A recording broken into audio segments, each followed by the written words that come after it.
नमस्कार जंटी में स्वागत आपका। मैं हूं योगेंद्र, आप देख रहे हैं बड़ी खबर। और बड़ी खबर में आज हम बात करेंगे वही युद्ध की। युद्ध में रोज दुनिया सोच के चलती है कि शायद कोई ना कोई अब सॉल्यूशन होगा, क्योंकि ये इस वजह से एक लोगों का सोचना होता है कि फंसे हुए सभी हैं अभी। और युद्ध जैसी है लड़ाई जिसको कहें कि किसी को मजा नहीं आता इसमें, लेकिन कई बार हालात ऐसे होते हैं कि पीछे कौन हटे, बस वही बात है कि इसमें सम्मानजनक एग्जिट कैसे हो। ट्रम्प साहब के बयान जो हैं, क्योंकि एक रेस्पेक्टेबल कंट्री के प्रेसिडेंट हैं, रेस्पेक्ट है उनका, लेकिन लोग कहते हैं कि वो बौखला से गए इस युद्ध से। उनको अंदाजा नहीं था किस तरह की स्थिति होगी। उनका सोचना था, उनके सिपहसालारों ने कहा था कि 2.5 दिन में रिजीम चेंज कर देंगे अपन ईरान की और सब कुछ अपने हाथ में होगा, कंट्रोल होगा, अपन यहीं से चलाएंगे। लेकिन वो सब चीजें 28 फरवरी से चला युद्ध। अब ये देखिए कितना वक्त निकल चुका है, 1 महीने से भी ज्यादा का वक्त निकल गया और अभी तक हालात नहीं है कि लग रहा था कि ईरान झुक जाएगा, वो भी स्थिति नहीं है। ना इजराइल कहीं पीछे हटने को तैयार है, ना अमेरिका। ट्रम्प साहब ने 2000 एयरबोर्न 82 जो उनकी डिवीजन है उसके कमांडोज भेजने के बाद अब उन्होंने एक दिन पहले ही ऐलान किया है कि 10,000 हम पैदल सैनिक और भेज रहे हैं, वहां पे टैंक्स और सारी चीजें भेजी जाएंगी। लेकिन फिलहाल ये पता चला है कि वो जहां पे खाड़ी देशों में उनके बेसेज हैं वहां पे वो उतारेंगे। लेकिन दूसरी तरफ यह भी एक पक्ष आ रहा है कि टेक्निकल लड़ाई इजराइल और अमेरिका बहुत बेहतरीन लड़ सकते हैं, लेकिन ईरान ने साफ उसका जवाब अपने बयानों में दिया है कि 10 लाख लड़ाके हमारे तैयार हैं मुकाबला करने के लिए। तो चलिए खैर, जो सिचुएशन चल रही है उधर रसिया ने कह दिया है कि हम 4 महीने में एक्सपोर्ट नहीं करेंगे क्रूड का।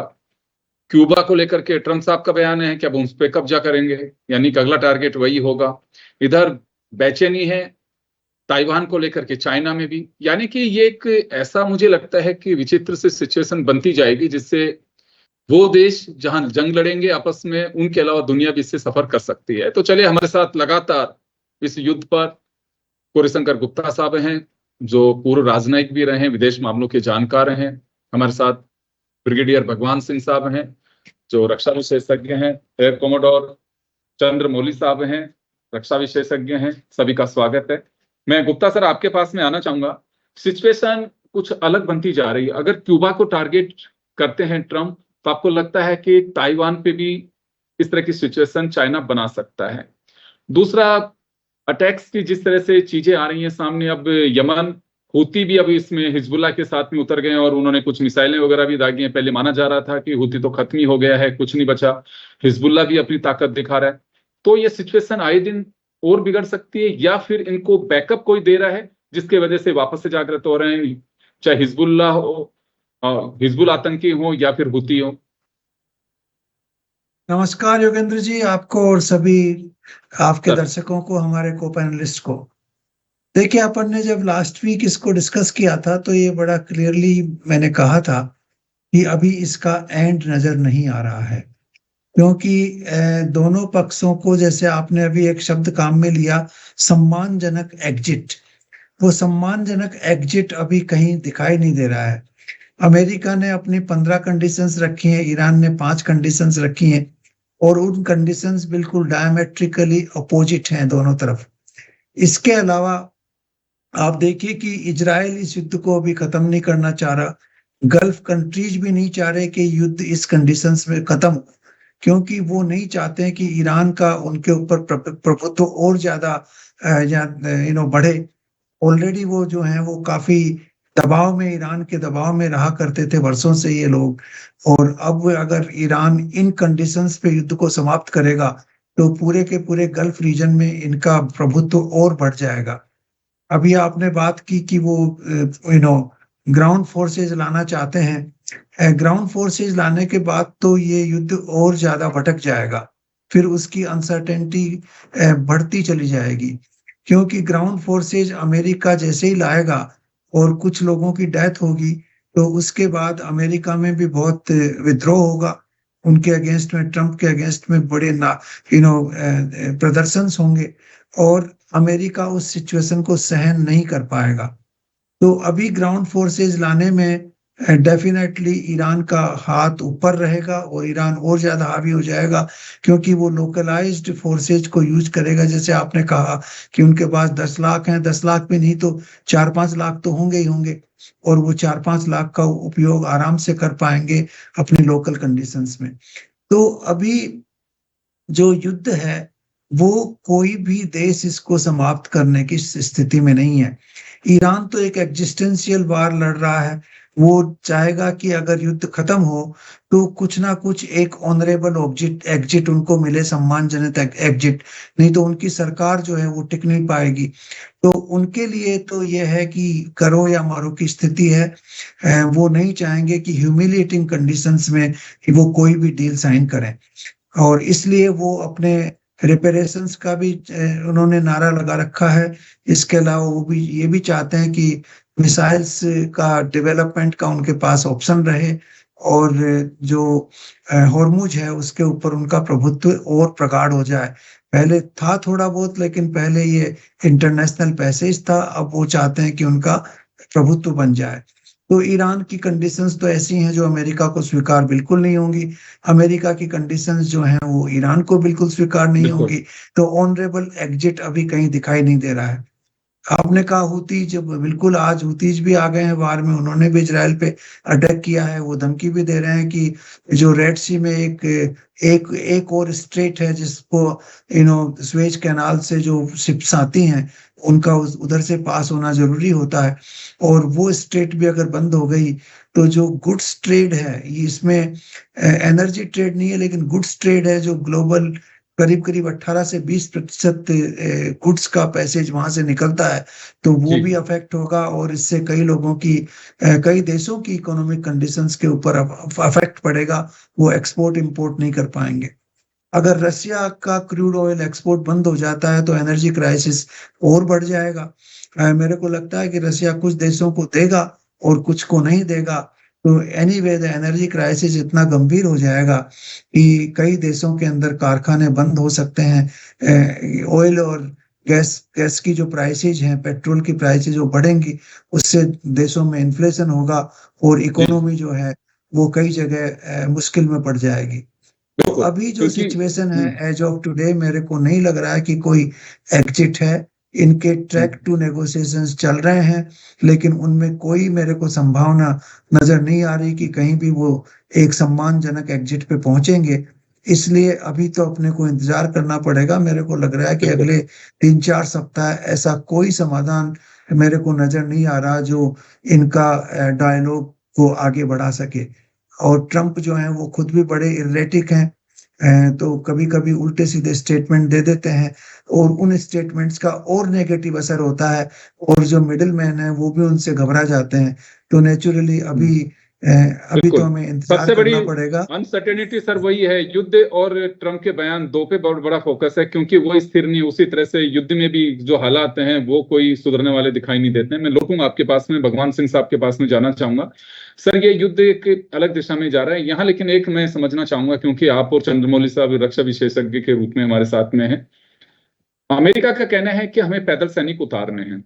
मैं मानता हूं कि वो सीधे ईरान भेजने की बनिस्बत अभी खाड़ी देशों में उतारेंगे, क्योंकि ईरान वहां धमकी देने लग गया है कि या तो आपके यहाँ से इनकी दुकानें खत्म कराइए। जो एक्चुअल लैंग्वेज जो यूज कर रहा है कि या तो यहाँ से सारे इनके बेसेज इनको हटवाइए, नहीं तो आप लोग भी इसको सहन करने की ताकत रखिए और अब हम अटैक्स करेंगे। करना भी शुरू कर दिया बेसेज के साथ साथ, कहीं कुछ कुछ जगह पे हो भी रहे हैं। वो एक चिंता उनके पास में है। हमारे प्रधानमंत्री ने भी अभी जो उनके मिस्टर सुल्तान है उनसे बात भी की है। लेकिन ये वार्ता और ये सब चीजें अलग है। जो लड़ाई वो लोग लड़ रहे हैं, उन्हें जब तक मध्यस्थता की आवश्यकता नहीं होगी तब तक मुझे लगता है कि चर्चाएं रहेंगी। दूसरा, इजराइल की ताकत पैदल सैनिक के रूप में क्या ईरान के साथ में उस पोजीशन में, लोग कहते हैं कि टेक्नोलॉजी वाइज तो अमेरिका और इजराइल ईरान से पूरा वो लेंगे, और हो सकता है जो भी सिचुएशन बने, लेकिन पैदल सेना भेज करके वहां की भौगोलिक स्थितियां और चीजें वो कितनी क्या रहेंगी, कि हिजबुल्लाह और हुती ओपन में साथ में है ईरान के। देखिए साहब, पहली बात तो आपकी जो लास्ट जो पॉइंट था उस पे आता हूं कि इजराइल के पास क्या लैंड फोर्सेस एडिक्वेट हैं ताकि वो ग्राउंड ऑपरेशंस कर सके। नाउ आपने कल या परसों जो उनकी कैबिनेट मीटिंग हुई थी उसमें चीफ ऑफ स्टाफ के उनका स्टेटमेंट था कि हमारी आर्मी ऑलमोस्ट कोलैप्स होने के कगार पे है, बहुत ही मैन पावर की कमी है, 80,000 मैन पावर चाहिए, 80,000 जो उनके रिक्रूट किए थे उन्होंने ज्वाइन नहीं किया। तो कहते हैं कि हमारे पास 80,000 रिक्रूट की कमी है और वो हिजबुल्लाह पे उन्होंने ग्राउंड फोर्सेस से अटैक किया है। और हिजबुल्लाह ने, क्योंकि वो ये सोच रहे थे कि हिजबुल्लाह को लास्ट ऑपरेशंस में खत्म कर दिया था, वो फिर रिग्रुप हुए हैं और फिर उससे ज्यादा स्ट्रेंथ में आए हैं, तो उन्होंने काउंटर अटैक कर दिया उनके ऊपर। तो उनके वहां जो ऑपरेशंस, ग्राउंड ऑपरेशंस चल रहे हैं वो भी स्टॉल हो गए। ये तो बात हुई इजराइल की। यस, मिसाइल्स वगैरह ये हैं, लेकिन उनकी भी लिमिट है, वो इतने कोई ज्यादा पैदा नहीं कर सकते। ना दूसरी चीज है, दूसरा पॉइंट है आपका अमेरिका का। ना अमेरिका का आप ये समझिए कि वो एक ही ऑप्शन है, वो खाली ऑप्शन ये है कि वो ग्राउंड फोर्सेज यूज करे और उसमें बीच हेड बनाए। उनका स्ट्रेटेजिक ऑब्जेक्टिव क्या हो सकता है? उनका strategic objective straight of Hormuz को खोलना है। अब जो मैं समझता हूँ, पहले ये नहीं था, लेकिन अब जो इनका बदली हो गया, पहले रिजिम चेंज था वो खत्म हो गया, उनका एटॉमिक पावर प्लांट और जो न्यूक्लियर प्रोग्राम था उसको खत्म करना था, इनके हिसाब से वो खत्म है। और वो पहले से ही ईरान ने कहा है कि हम नहीं बना रहे हैं, कोई भी यूरेनियम एनरिचमेंट का प्रोग्राम हमारा नहीं है, तो वो भी उनका नहीं है। दूसरा उनका ईरान को हराने की जो इच्छा है कि वो हार जाएं और उनको सरेंडर कर दें, वो भी नहीं हो पाए। सो जो कुल मिला के बात ये है कि उनके पास ग्राउंड फोर्सेस को यूज करने के अलावा कोई दूसरा ऑप्शन बचा ही नहीं है। वो कह रहे हैं कि उनकी नेवी और एयरफोर्स खत्म कर दी, वो नेवी और एयरफोर्स खत्म कर दी। आपकी नेवी कहाँ इस्तेमाल हो रही है ये बताइए?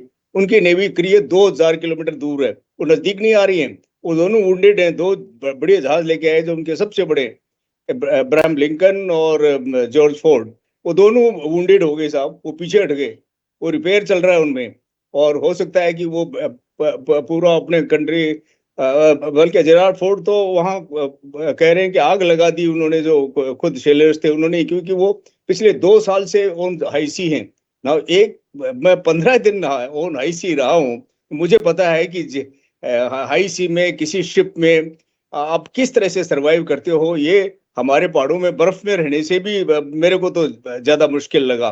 तो वो 2 साल तक वहां रह रहे हैं, वो कह रहे हैं हम घर जाना चाहते हैं और आप यहाँ लड़ा रहे हो। तो अलेक्जेंडर की फौज जैसे अपने सिंध नदी पे आके रिवोल्ट कर दिया कि हम घर जाना चाहते हैं, बहुत हो गया, हमसे नहीं होता आगे, अब ये नदी पार करेंगे और आगे जाके खूंखार पंजाबी लोग हैं वो मारेंगे, तो हम तो वापस जाएंगे। तो वो उनका यही हालत इनके जेरार्ड फोर्ड की हो रही है, नेवी की। तो नेवी का हाल तो ये है, उनके यहाँ से क्या सपोर्ट मिल सकती है? अब आप देखिए, उनके यहाँ 70 जहाज हैं, एक अब्राहम लिंकन में बिगेस्ट एयरक्राफ्ट कैरियर है, वो 70 जहाज क्या काम के हैं? वो सिटिंग डक्स है, बैठे हैं, खाली वो मिसाइल, ईरान के मिसाइल का इंतजार कर रहे हैं कि वो मिसाइल आए और हमको बर्बाद करे, क्योंकि वो किसी काम के नहीं है। वो वहां से ईरान के ऊपर अटैक नहीं कर सकते। 2,000 किलोमीटर जाएं और 2,000 किलोमीटर आए, हजारों किलोमीटर और घूमने में लग जाता है। उनके पास कहाँ है 7,000 किलोमीटर का चलने का फ्यूल? वो ज्यादा से ज्यादा 1,000-1,500 किलोमीटर नॉटिकल माइल्स चल सकते हैं, सरवाइव कर सकते हैं, या 2,000 भी चले तो भी। तो इसलिए उनके पास ऑप्शन बहुत कम है। नाउ आपने बताया अभी, गौरीशंकर साहब ने बताया कि वो ग्राउंड फोर्सेज को लैंड करेंगे अपने मेन लैंड पे, सऊदी अरब में और खाड़ी कंट्रीज में, और वहां से फिर वो लॉन्च करेंगे बीच से, सदर्न बीच से, उनके बीच पे बीच हेड बनाएंगे। हाँ, ये साहब सेकेंड वर्ल्ड वॉर वाले जो 18 साल के जवान, जिन्होंने जिंदगी देखी नहीं थी, जिसमें जज्बा था और वो जीत रहे थे, उनमें कितना उत्साह था, वो किस तरह से नॉर्मंडी बीच के ऊपर उन्होंने बीच हेड बनाया, इंग्लिश चैनल में से चल के न्यूमेटिक बोट्स में, दूसरे असॉल्ट बोट्स से आए थे, जिनमें काफी बोट तो नीचे डूब गई और कच्चे डूब गए और काफियों का कैजुअलिटी हुई। और इसी तरह से वो 18 इयर्स के जवान कहाँ है अमेरिका के पास? दूसरा, इंडियन आर्म्ड फोर्सेस की आप देखिए, कारगिल युद्ध में 5,000 की खड़ी चढ़ाइयों के ऊपर चढ़े, 75% कैजुअलिटी हो गई, ऊपर पहुंचते पहुंचते 100 चले थे तो 25 ही मुश्किल से पहुंच पाए, बाकी आदमी या तो वुंडेड हो गए या किल्ड हो गए। नाउ ये 75% तो यहाँ तो वो समझिए 25-30% भी कैजुअलिटीज कैसे एक्सेप्ट करेगा? बिना मतलब के लड़ाई में अमेरिकन कंट्री तो एक्सेप्ट नहीं करेगा। जी तो उनके पास ऑप्शन है नहीं साहब। आप ये देखिए कि वो बड़े फंस गए हैं और किसी ना किसी तरह से वो मनूवर करना जानते हैं, झूठ बोलना जानते हैं, कुछ भी बोल देंगे, कुछ भी कर लेंगे, उनको कोई फर्क नहीं पड़ता है कि मैंने ये बोला था अब मैं ये कर रहा हूँ। तो अब वो जी 15 शर्तें मान रहा है, हार के 15, हारने वाला कोई शर्त देता है क्या? जीतने वाला देता है। उन्होंने 5 शर्त दी, उनको मानो, बात उन पे होगी। तो 15 पे कौन बात करेगा? क्यों करेंगे? हम नहीं करते हम बात। चलो, तो किसको जी जल्दी पड़ी है? जी बिल्कुल आप सही कहें, क्योंकि सबसे बड़ी बात था, मुझे एक जो चीज दिखाई दे रही है अब इसमें, क्योंकि दो रास्ते ट्रम्प के पास में बसते हैं, जो मैंने कहा कि एक रेस्पेक्टेबल एग्जिट से हम बाहर निकल सकें। वो लगता है तो क्यूबा को भी निशाना बना सकते हैं, और दूसरा हॉर्मुज स्ट्रेट, क्योंकि दुनिया परेशानी में है उससे। लेकिन ईरान ने रसिया, चाइना, पाकिस्तान, इंडिया और इराक, इनके लिए उस रास्ते को खोल दिया है कि चलिए ये लोग तो एटलीस्ट आइसोलेट रहेंगे मेरे मामले में, कि ये कोई इनका दखल नहीं रहेगा। लेकिन और लोग जो सफर करेंगे, वो मुझे ऐसा लगता है कि एक सिंपैथी गेन करके या लोगों को सपोर्ट करके और हॉर्मुज स्ट्रेट पे करेंगे। जैसे आपने भी कहा कि हॉर्मुज स्ट्रेट पे ये खोलने की पहल कर सकते हैं अपने जहाज वगैरह जो भेज करके।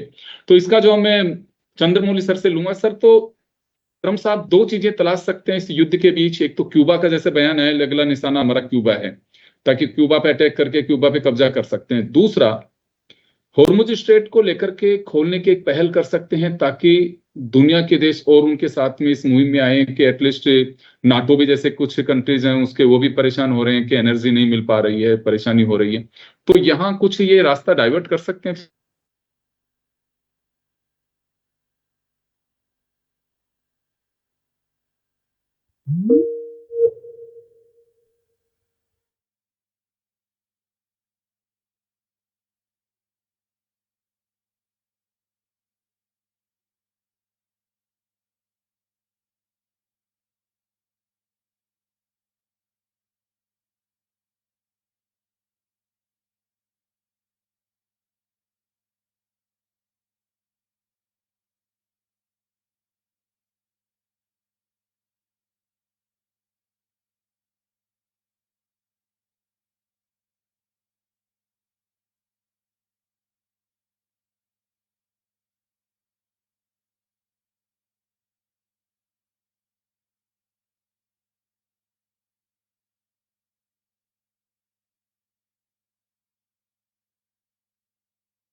तो उसकी बॉर्डर पे टिके हुए हैं, छोटे मोटे रॉकेट भी मारते हैं तो वहां डैमेज होता है। और मैं आपको बताऊं कि जब मिसाइल जब आ रहा होता है, तो जैसे इजराइल कहता हमने ये मिसाइल को रोक दिया, या दुबई कहता हमने ये इतने मिसाइल रोक दिए, वो मिसाइल रुकते क्या हवा में थोड़ी वो गायब हो जाते हैं। जब बड़ा मिसाइल आ रहा होता है, छोटा मिसाइल इसको मार रहा होता है तो फूटता है। अब ये अगर 400 किलो का मिसाइल है तो उसका स्टील, उसका लोहा, उसका जलता हुआ बारूद कहीं तो गिरेगा गिरेगा। इस वजह से कैजुअलिटी जो आप हम सोचते हैं कि मरे 12 हैं लेकिन 300 इंजर्ड हुए हैं, ये इंजरी उनसे हो रही है क्योंकि ऊपर से सर पे गिर रहा है, कोई मकान पे गिर रहा है, कोई कार चला रहा है उसके ऊपर गिर रहा है। तो ये मलबा जो गिरता है इससे भी उनकी काफी इंजरी उनकी होती है। तो अभी आप जैसे बता रहे हो कि ट्रम्प साहब को जो एडवाइजर थे उन्होंने गलत एडवाइस इनिशियली कर दी थी। इजराइल लड़ रहा है, अपने मंसूबा उनका क्लियर है कि हम जूस, हमको सर्वाइवल चाहिए।